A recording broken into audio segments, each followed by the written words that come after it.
टकारी समाज संघ सोलापूर यांच्या वतीने भव्य सोलापूर जिल्हा कबड्डी चाचणी स्पर्धेचे आयोजन दिनांक 5 डिसेंबर 2024 ते दिनांक 7 डिसेंबर 2024 या कालावधीत टकारी समाज संघ सोलापूर यांच्या वतीने भव्य सोलापूर जिल्हा कुमार व कुमारी निवड चाचणी कबड्डी स्पर्धा शंकर भवन मंगल कार्यालय येथे आयोजित करण्यात आली आहे। या स्पर्धेत खेळाडूंचे वय दिनांक 1 जानेवारी 2025 च्या नंतर वजन कुमार गट 70 किलो व कुमारी गट 65 किलो अशी अट आहे।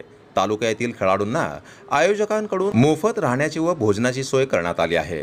सदर स्पर्धा ही मॅटवर खेळवण्यात येणार आहे अशी माहिती टकारी समाज संघ सोलापूर महाराष्ट्र प्रदेश उपाध्यक्ष अंबादास मारुती गायकवाड यांनी दिली आहे। या प्रसंगी त्यांच्या समवेत नागी जाधव, अनिल जाधव, सुनील जाधव, विलास गायकवाड, अनिल जाधव, बालाजी जाधव आदी उपस्थित होते।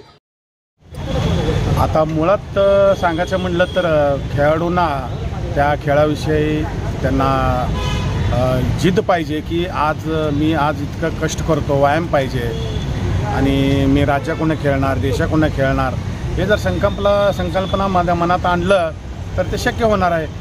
आता सध्याच्या पिढीमध्ये आपल्या सोलापूर शहरामध्ये ते दिसत नाही आहे। जिद्द नाही कोणाच्याकडे की बाबा आज मी काय तर बनणार, हे जर जिद्द जर ठेवलं ते शक्य होणारच आहे। ते आजच्या तरुणांना काय मार्गदर्शन केलं, काय सांगाल क्रीडापटू?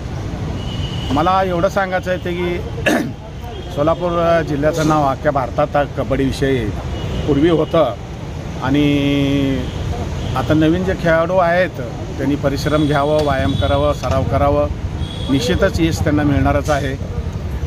परंतु तसं न करता काही खेळाडू आता कसं आईवडील एक 2-4 लाख रुपये दिले की चला चालू झालं इकडं तर काय तर उद्योग करायला, मग ते खेळाकडे दुर्लक्ष व्हायला लागलं आहे। तसं न करता सर्वांनी आपण एकजुटीने येऊन सोलापूर जिल्ह्याचं पूर्वी कसं होतं कबड्डी क्षेत्रामध्ये तसं नाव लौकिक करावं हीच मी आज माझी इच्छा प्रकट करतो। ग्रामीण भागात सर्वात जास्त आवड युवकांमध्ये दिसते कबड्डी खेळामध्ये, हो। सिटीमध्ये शहरामध्ये का दिसत नाही, याबद्दल काय तुम्ही बोलू शकता? म्हणजे युवकांना काय संदेश देऊ शकता का?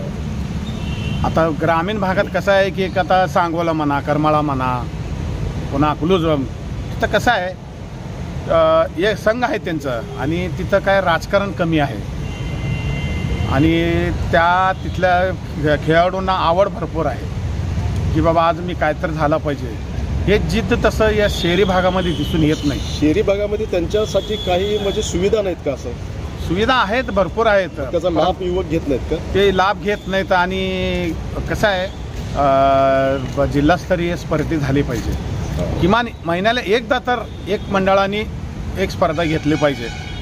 आता आमचं काय कबड्डीचं मंडळ नाही, काय नाही, आम्ही टकारी समाज संघच्या वतीने ही दुसरी वेळ आहे आम्ही स्पर्धा घ्यायचं।